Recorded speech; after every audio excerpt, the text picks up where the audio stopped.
What's going on, guys? TKD123 back with a video, and today we're going to talk about the latest news in the music industry. We got tons of to talk about today. Let's get right into it. Starting off here now, as you all know, we've talked about this plenty of times over the weeks that Drake went on his European tour, and he has been doing great stuff in the European lands, doing some good things with the shows. And recently in London, he brought out two big artists. Now, of course, Young Thug was there because he's the opener for him, but mid-show, he also brought out Travis Scott. Now, if I was there, ladies and gentlemen, I would have lost my mind. And clearly the whole entire crowd lost their mind as well, and they're performing all stuff like that. But then there was a little complication here where Travis Scott was performing and he was walking. He didn't see this big gaping hole on the stage where the globe is supposed to come out of, and he fell into it. There's a video online where you can look at it, and it is funny because the way he has his auto-tune mic, the auto-tune mic picks up his scream as he falls, so it sounds like an auto-tune scream. It's great. It's great. Definitely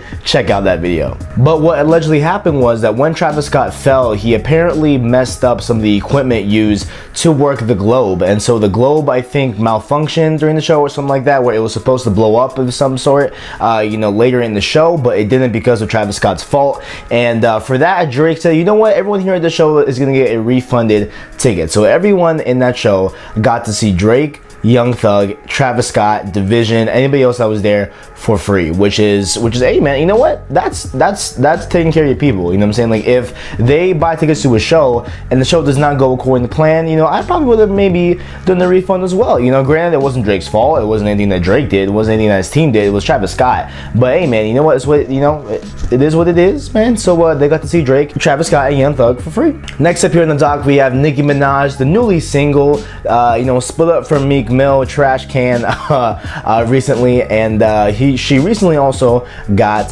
stolen. Now, I don't know why I worded that way. Obviously, Nicki Minaj didn't get stolen. It was her stuff in her house allegedly. Now, she owns a house that is actually 11,000 square feet, over that, and to even fathom 11,000 square feet, oh my god, dude, I can't even, I don't even know how to even comprehend that. But from her home, thieves came in and stole over $200,000 worth of items, and I don't believe the items were listed at all. I don't believe that it has been said what exactly was stolen. All we know that the amounts of stuff that was stolen amounts to $200,000. And so for this, of course, Nicki has now instilled more cameras around the property, obviously, and she has also hired a 24/7 guard service to guard and protect her house while she is out doing things. And so yeah, so when she's taking Instagram pictures with Drake, which I saw that was really funny, and she's also set to release her new album that she teased in the track with P&D called Run Up. They released a few weeks ago, and apparently she's working on a new album, so that's good. But while she's doing all that stuff, her home will be protected. Next up here, we have the most probably interesting story we have in a couple weeks here, and it again revolves around Frank Ocean. Frank Ocean, of course,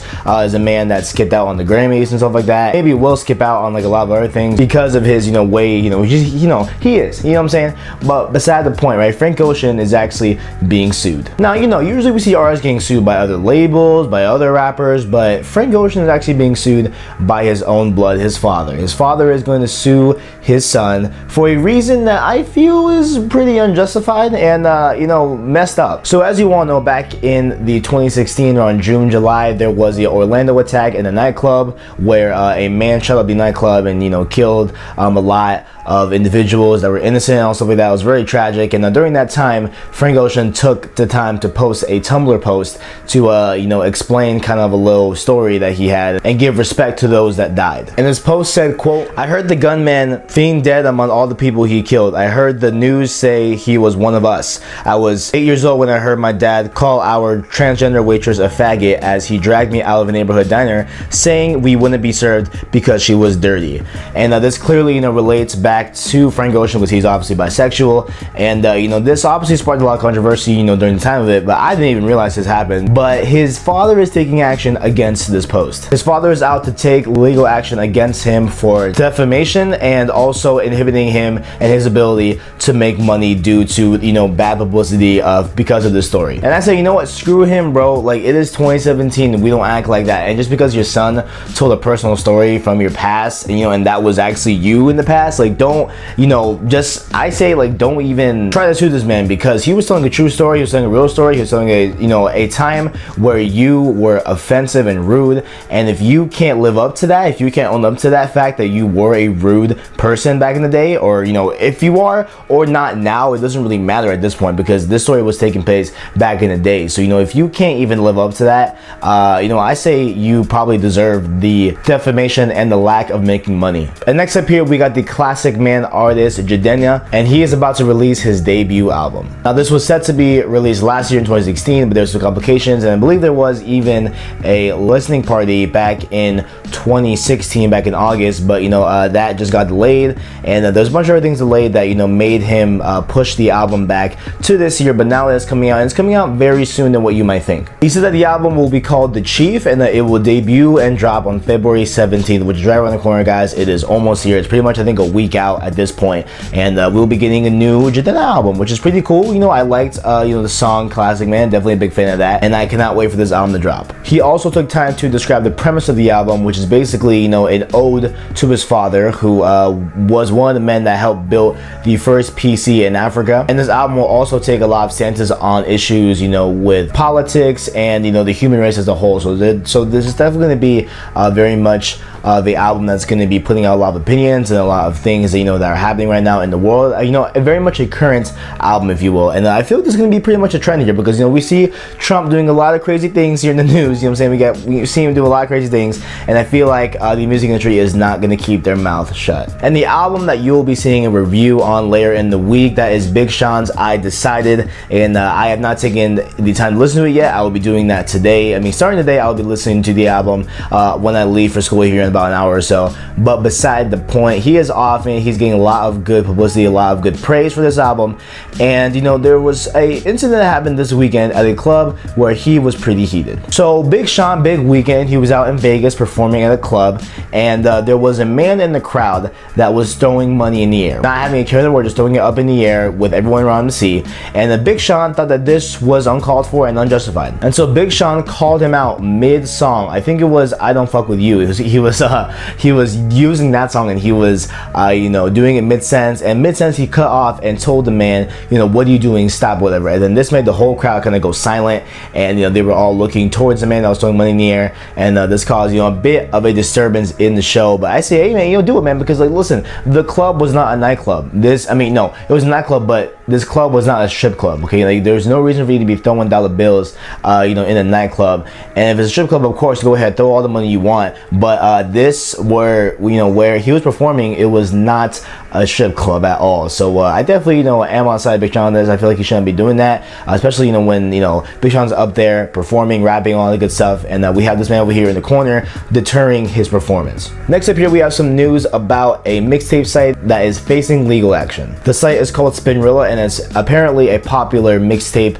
streaming service where you can, you know, get mixtapes, stream mixtapes, all stuff like that. And apparently it is on the same realm as kind of like DatPiff in a way, but this one is up and coming, and you know, is trying to make its foothold in the mixtape streaming realm, if you will. But they're in some legal heat by a bunch of labels, including UMG, Warner Brothers, like a bunch of other music labels have come together to sue this one specific mixtape provider. And that is because, of course, anyone could guess this from a mile away, they are giving users the ability to post copyrighted material for all of its users to see and have a limited download access. And that's essentially, you know, if you have those things in a line, you are for sure to get taken down. And that is here apparent on YouTube, that's here apparent, you know, pretty much everywhere that is a content platform, you know, you are likely to have your material taken down if it's copyrighted, of course, because it's not yours, you know what I'm saying? Like, it's not your content, it's not your material, it is copyrighted by another label and stuff like that, it is owned by an artist,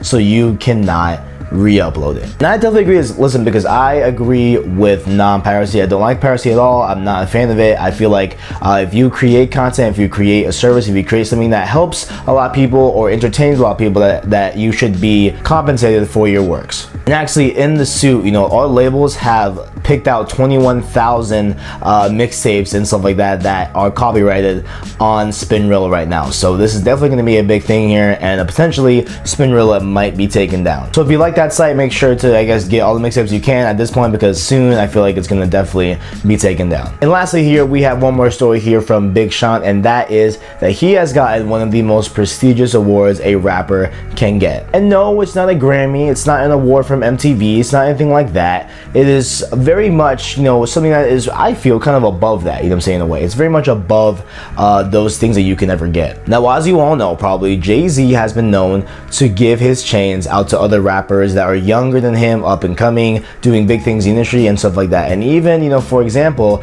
J. Cole even got one from Hove himself. It was live on stage, I think back in 2014, and you know, Jay-Z gave him his original chain, you know, live on stage during a performance. So that's very much, you know, a very good thing here, and it's very much a sign of respect and recognition in a way, you know what I'm saying, like kind of like a passing of the baton, if you will. And Jay-Z took some time to give Big Sean his very own chain, and Big Sean was very quick to post it on Instagram and saying that, you know, Jay-Z said that he essentially earned this chain. It wasn't anything that, you know, he didn't deserve at all. He worked for it, he grinded for it, and that clearly shows here apparently in his new album. I haven't checked it out yet. I have no thoughts on that yet, but I've been hearing a lot of good things about the album, so I cannot wait to check it out. But beside the point, Big Sean has received a prestigious award that should not be overlooked. And that is all I got. If you guys enjoyed, make sure to leave a like, subscribe, and then share all the good stuff below. I appreciate all the videos in me. Thanks for watching, and as always, I got you.